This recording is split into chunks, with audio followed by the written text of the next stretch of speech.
Our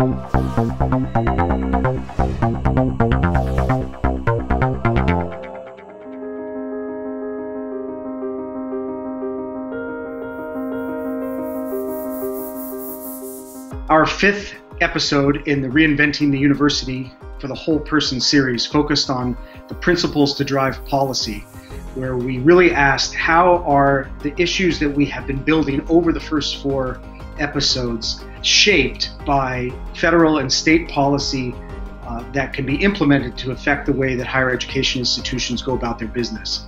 So in this episode, we connected to policy first by affirming the scope of a definition of a quality education. How do we define quality to prepare students to live a meaningful life? Will students today not only have economic means, but will they be socially responsible? Will they be civically responsible? Will they be politically responsible? And I would want students, at least my students, to really understand what they want to commit their lives to, knowing that those passions and commitments will change over time. You know, a definition of quality is complex because people are complex. The definition is actually going to come from different sources, much more so than it did in the past. And there needs to be some level of input from students on what are we trying to achieve with education and did we meet our goals. And then the other one, which is also dangerous, comes from employers. Are employers actually getting students who have the broad-based skills that they need moving forward? It's useful to take what Martha was saying and jump it up to quite a macro level. So when you jump to the society level, I think what you begin to value is the ecology of universities in a society where you really want diversity. You want various institutions, you want an array of majors and preparation for different careers because the society thrives on that diversity. Well, there are some things about higher education that don't change. One of them is that its enduring mission in a democracy is to allow people to live fully in their time, and that's a very broad mission. What has changed while that mission endures is the economic value of higher education. We know that higher education has increasing economic value. We also know that the non-economic value is very high. In fact, anybody who tries to estimate non-economic value always comes up with numbers that show that the non-economic value is higher than the economic value even now. The second big stream of conversation we had was to link this vision of a quality education to the role of public policy. How do we address the historical inequities that have put us into this situation where we have issues where some students are getting that development of the whole person and others are not? How can government be a catalyst to help address this historical inequities? We may have to create unequal systems. We may have to create unequal programs to address long-standing historical disparities. We have a crisis that in the end comes down to funding, it seems to me. That it is very difficult to think of reforms that would cover the costs of economic and non-economic value and at the same time distribute those values equally. They're very unequally distributed at the moment. So in my bias about this is that it will take a great deal of change to do anything about it. We need more regulation. That is, we have to ultimately decide what the public is willing to pay for. We probably need some deregulation, moving away from the credit hour to outcome standards.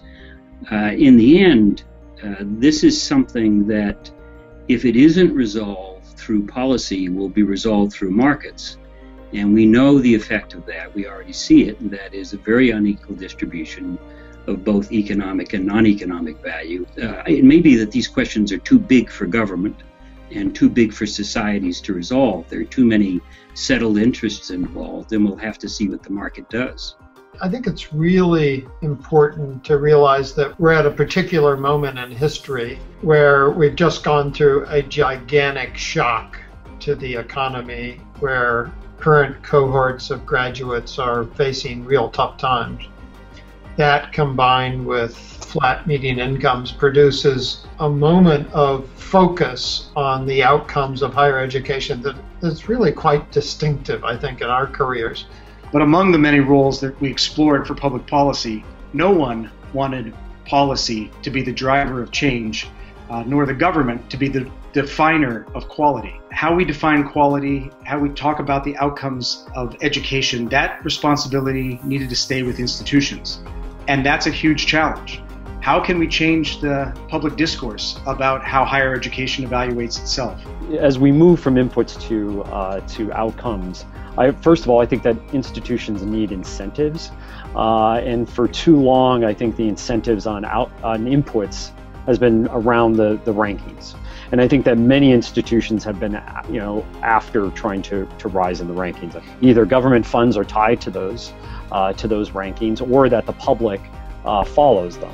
I think the key part, though, is that we should look both at the private good of higher education and coming out with outcomes. And it's very easy right now, I think, in the midst of kind of an economy that's stuck in neutral, to come out with outcomes that are focused on jobs. And I think that the challenge right now for colleges and universities is how do we come up with those non-economic measures? So how do we measure the benefits to society, the benefits to the individual beyond the economic measures? If we want to move from how much money do you make when you graduate from College X to are you armed with all of the values and attitudes and resiliency that we want you to have to build a better society, then we need to start measuring stuff that's hard to measure. We within higher education, I don't think we should let ourselves off the hook. We ought to tackle those tough measurement problems. But we actually can come together in higher education and start assessing student achievement of learning outcomes. We can agree on rubrics. We've been doing this work for a long time at ACNU.